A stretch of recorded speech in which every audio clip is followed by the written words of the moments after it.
where is Lakeshore? That is city. This is new.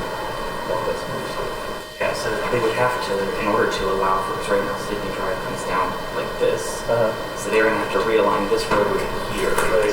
and then create that roundabout for this access point. So where's the Humane Society going to be? Okay. All right. So instead of going down, they come across. Correct. They'll still be able to get to Lakeshore at this point. So this would be like down in this location? Correct. So it basically up in this part of it, right? Yeah, if you're coming off of Lakeshore, taking that right there, it takes you over to Winona. And it's before you get to the intersection that runs to that old place that college. Anyway, that's the road that runs by the Publix. Yeah. This is the road that runs up there and over the hill. Right, and it's going towards So the school it's road. Exactly. between there. Okay. And is GBHS going to have frontage on Lakeshore? They're not to my knowledge, they're not going to. Yeah, it's not a GBHS facility, it's a county It's facility. right. But GBS currently has the contract. Right. Yeah. Oh, okay. But it's not going to have any frontage on Lakeshore. It should be fed on Point did, which is why they need access at this point rather than coming off of Lakeshore. Does that make sense? Yeah. So, well, I'm curious, why do they want to build a roundabout rather than just doing a curb cut? So this is a building that doesn't I'm exist not either? entirely sure. We're gonna build a new building? Does the county will land over there? I don't have the answer for you. I don't have the answer for that for that.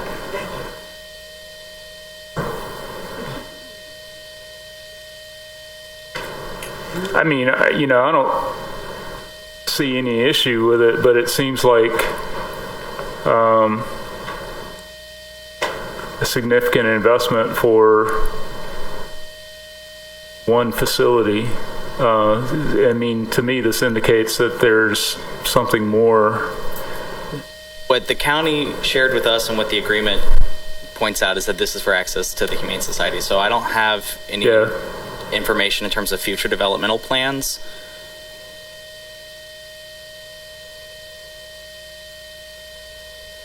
Would this, is there, I assume this is going to have like curb and gutter included? I would assume so, because the county is indicating in this agreement that they're going to bring it up to whatever standards it needs to be.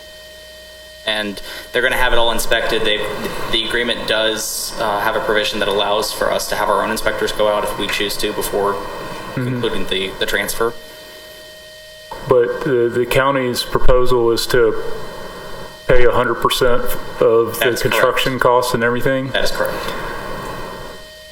We just have to maintain it for the next infinity. Correct. Okay.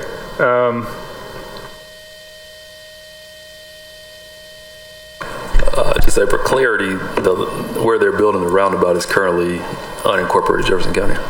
No, it is City of Birmingham, is my understanding, and that's why we need the agreement, because the county is going to do the work and the construction. Okay. Well, if it's in the city, doesn't that fall underneath our inspection processes anyway?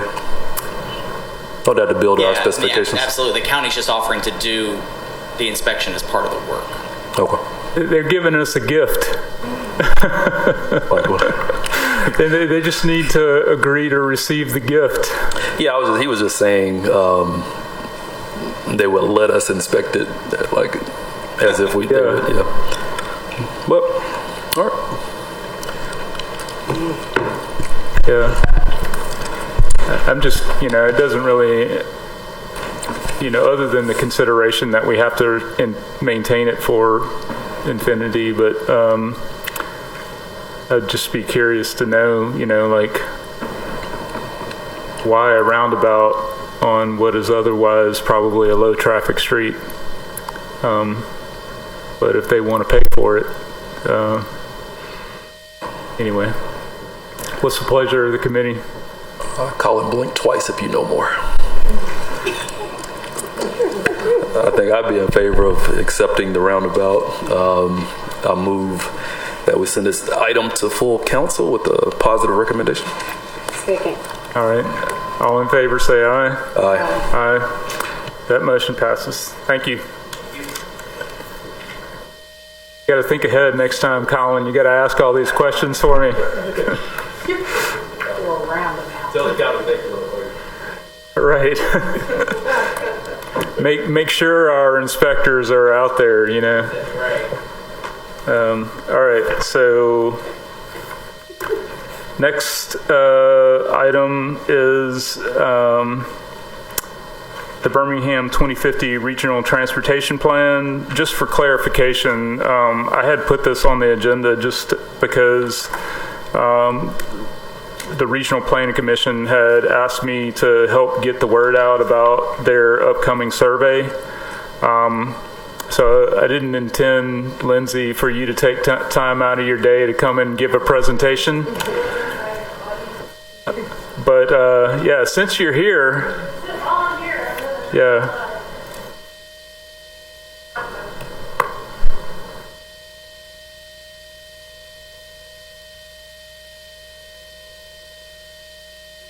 Yeah, I believe we have the presentation queued up.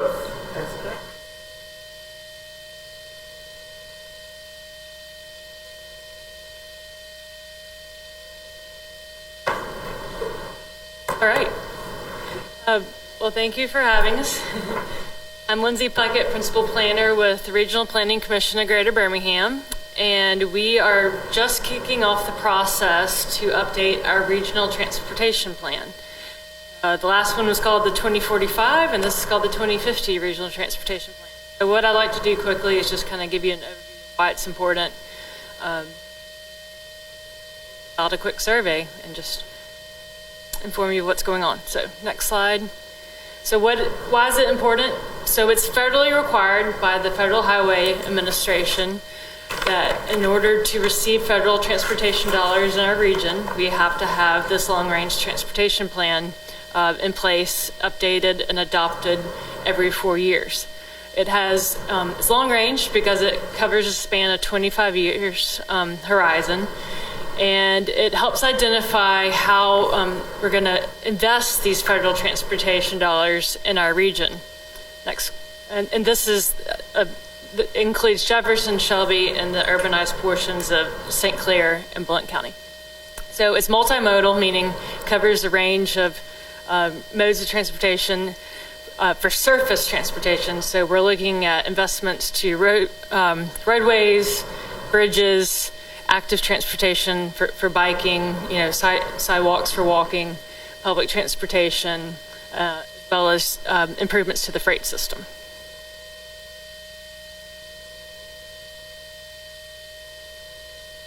Yep, next. All right, there you go. So to give you kind of an overview to understand how federal transportation dollars flow, next slide, I'm going to walk you through this. So like I said, this is mandated that we have this plan by the FHWA, and it's because, of course, with the new IIJA Act, which is transportation funding bill that we're currently under. The last one was the FAST Act. So basically, the feds have, a federal transportation bill, and then they give money to all the departments of transportation. So that flows to ALDOT. Then ALDOT has to give this portions of the federal transportation dollars to the Metropolitan Planning Organizations. So the Metropolitan Planning Organizations, there are 14 of them in the state of Alabama. So it's basically if you have a region with 50,000 people or more, you have to have a Metropolitan Planning Organization. So ours is called the Birmingham Metropolitan Planning Organization. Next. So basically, ALDOT has about $800 million, maybe it's up to $1 billion right now, that they can use at their own discretion to invest on the highway system, interstate system in the state of Alabama, however they would like. They have an additional $200 million that they can spend in our Birmingham region. So for instance, how they helped invest with the 2059 bridge reconstruction. Then we, the Birmingham MPO, we have usually about $30 million each year across different funds that we can use. So again, they're dedicated programs for different types of things. So the reason why this document is important is because no project can receive federal funding unless it actually starts in this long-range document. So there's a whole list of projects in here. So we've created a series of videos just to help people understand what is the MPO and how does a project get funded using this whole MPO process. And so when a project is funded by the MPO, the project sponsor, like the city of Birmingham, would just have to pay 20% match for the 80% federal funding. So if you'll can we play the video? There's two videos, and they're only about 2.5 minutes long.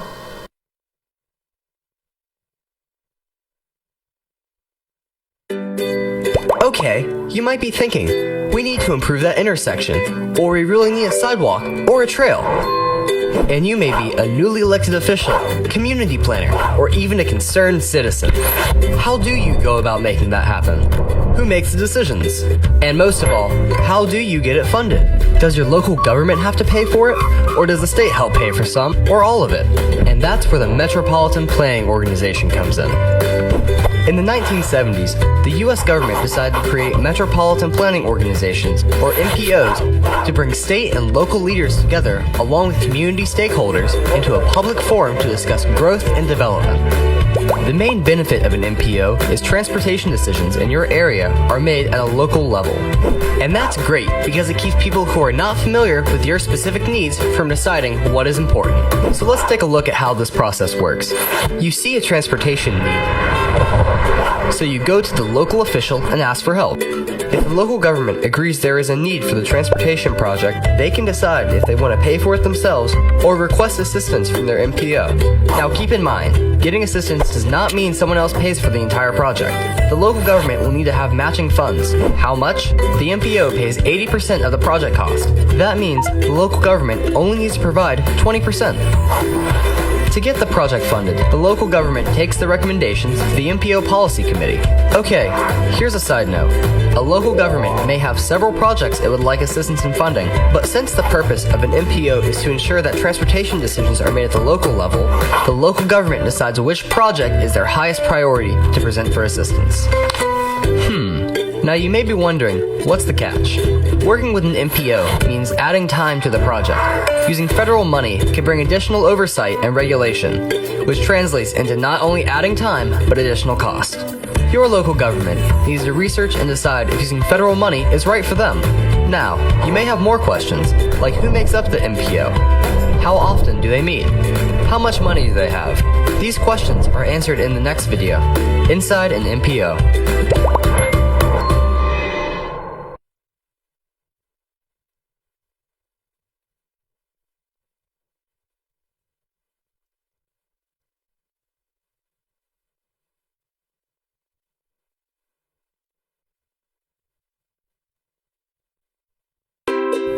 Congratulations! You want to improve the transportation in your area.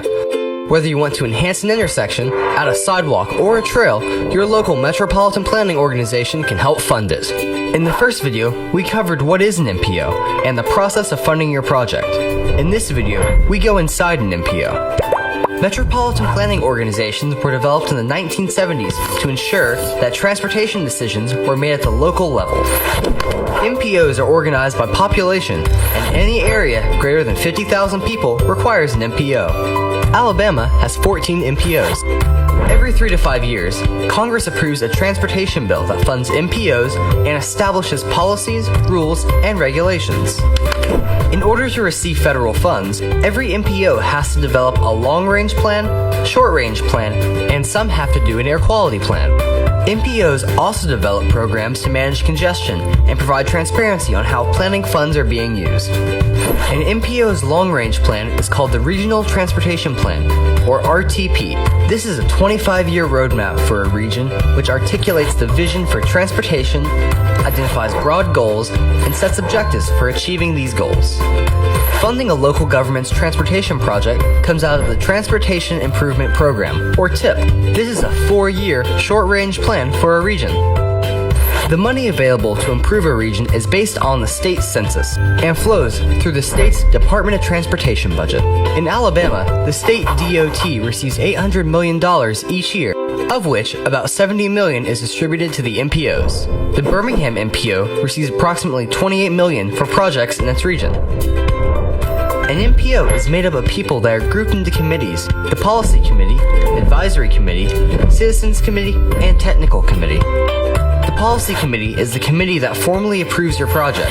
For the Birmingham MPO, the Policy Committee is made up of 45 voting members from the region. You can start working with your MPO at any time to get your project ready for funding. However, every 4 years is the formal call for projects.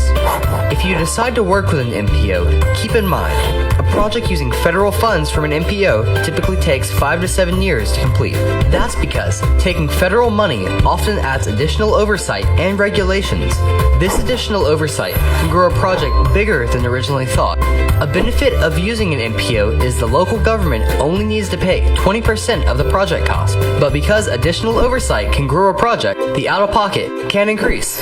The balancing act you have to perform is deciding if adding federal funds to your project is worth the complications that can go along with it. For help getting your project funded, go to rpcgb.org. Those are excellent videos. I've been on the MPO committee now for, over 4 years, and I don't know they could have summed it up so succinctly, so that's great. So if you would please fill out the quick questionnaire, and we have a dedicated website for this. It's Birmingham Region 2050. We love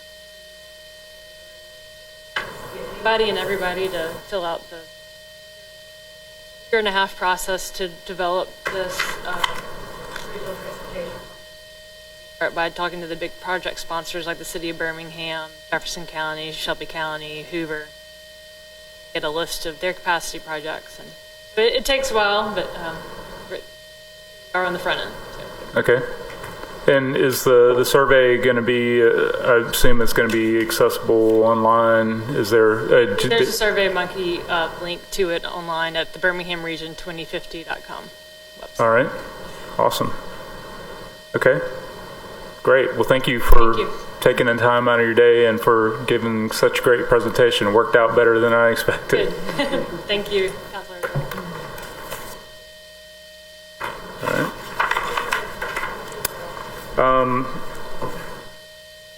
Moving on to the next item, new and old business. So we were informed that ALDOT and Alabama Power weren't ready to come back this month to talk to us about the highway lighting agreement. So we'll wait for them to let us know when they're able to come back and finish that conversation. Is there any additional old or new business that we need to discuss? Yes, sir. My name is Ellis Houston. Some of you know me. I'm the former owner of Yellow Cab. I wanted to introduce y'all to the new general manager of Z-Trip, Austin Bonner.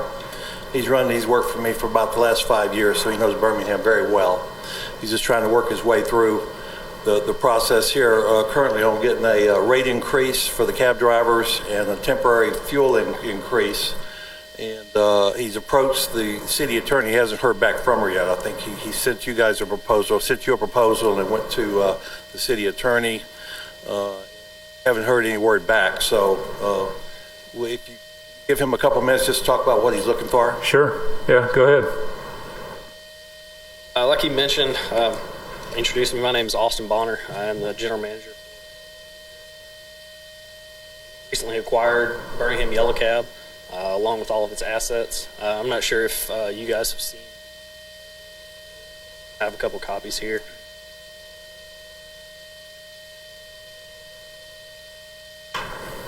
We're essentially just asking for a temporary fuel surcharge of $1 for each ride in a taxi, along with an increase in the per 8th mile rate, moving it from 25 cents per 8th mile to 32 cents per 8th mile. And then also increasing our hourly waiting time rate from $24 an hour to $30 an hour in efforts to help the survivability of our drivers throughout these times, these gas prices spiking. That's essentially all I have for now. Sure. Yeah, so we'd be happy to take a look at it, but I do need some feedback from our city attorney's office. Just out of curiosity, do you guys have any data that would tell us, in terms of these rate increases, where that would put us, on a scale comparable with other similar sized cities? Yes, I can get you that information. I can send it to you. I don't have it on hand with me today. Okay, yeah, that would definitely be helpful. Add that, because I've been doing this for 40-something years. The ordinance allows for a cost of living increase over a period of time. There hasn't been an increase in over 10 years. The rates remain the same. So Z-Trap went back and looked at where the cost of living was 10 years ago and adjusted it accordingly to that. But this is a relatively small increase, even the temporary fuel surcharge. I still have a taxi company in Little Rock, and the directors just approved a $1 surcharge there just because you see what Right. crazy in these guys. Fortunately, the Z-Trip cars that they put on are getting some of them 30 miles a gallon, where the ones I used to have, the Crown Victorias, were getting 15. Those guys would really be getting killed right now. So it's definitely helping them.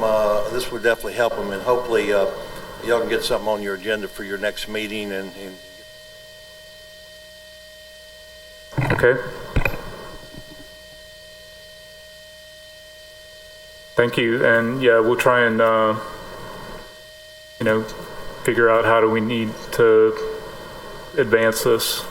So, all right. Thank you. Any additional old or new business? If not, we'll consider a motion to adjourn. Move adjournment. Second. All in favor, say aye. Aye. Meeting adjourned.